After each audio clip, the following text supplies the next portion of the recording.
السلام عليكم. بسم الله الرحمن الرحيم. مرة أخرى مع دروس بسيطة سريعة وشروحات مفيدة.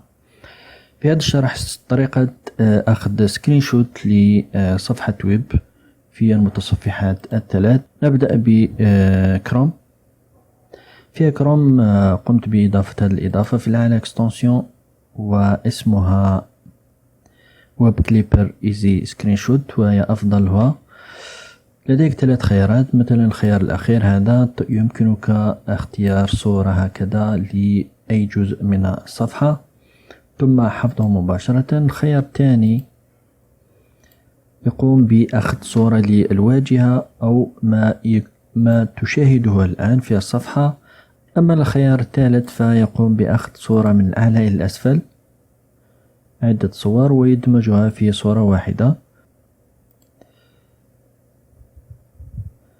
كما نشاهد هذه النتيجة من الأعلى إلى الأسفل، صورة كاملة لصفحة ويب. هذا بالنسبة لمتصفح كروم.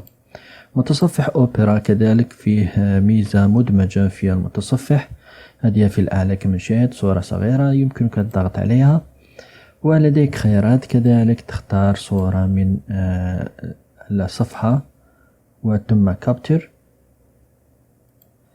كذلك خيار ثاني وهو كابتشر فول سكرين، وهي الصورة كما نشاهد الصورة هذه فقط التي تشاهدها.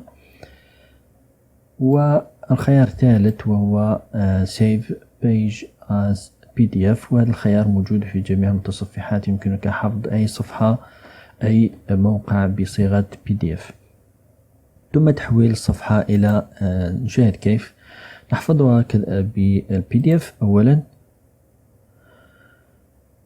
كذلك هناك الخيار هذا الخيار كما نشاهد copy and close. عند عمل copy فيمكنك أخذه إلى الفوتوشوب وعمل باست والتعديل عليه. نشاهد ما تم نشاهد ملف PDF الآن.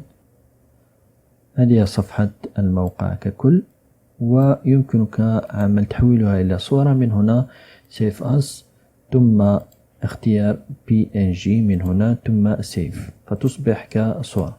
كذلك في متصفح أوبرا هناك خيار مثلا عند أخذ صورة هكذا فكابتر فتصل إلى هذه النافذة، وهنا يمكنك التعديل على الصفحة، مثلا تخفي شيء جزء من الصورة، تضيف إيموجي مثلا هكذا، يمكنك كتابة شيء ما، وبعد ذلك يمكنك حفظ الصورة مباشرة. الآن نمر إلى المتصفح الثالث فايرفوكس، ونختار صفحة ريد بول مثلا. هناك خيار مدمج كذلك، كليك يمين على الصفحة فتجد خيار تيك سكرين شوت، ولديك خيارات يمكن اختيار جزء من الصفحة كذلك ثم كوبي أو داونلود. ولديك كذلك الخيار الثاني هنا تختار save visible، يعني ما يمكنك مشاهدته من هنا. وكذلك الخيار الثالث وهو الصورة ككل من الأعلى إلى الأسفل save full page. نجرب مثلا داونلود، شاهد من داونلود هنا، وهذه صفحة كصورة من الأعلى إلى الأسفل صفحة ويب. إذن كما شاهدتم طريقة بسيطة يمكنك تجربتها. كان هذا شرح اليوم، شكرا للمتابعة. لا تنسوا الاشتراك في القناة. إلى الشرح القادم، سلام.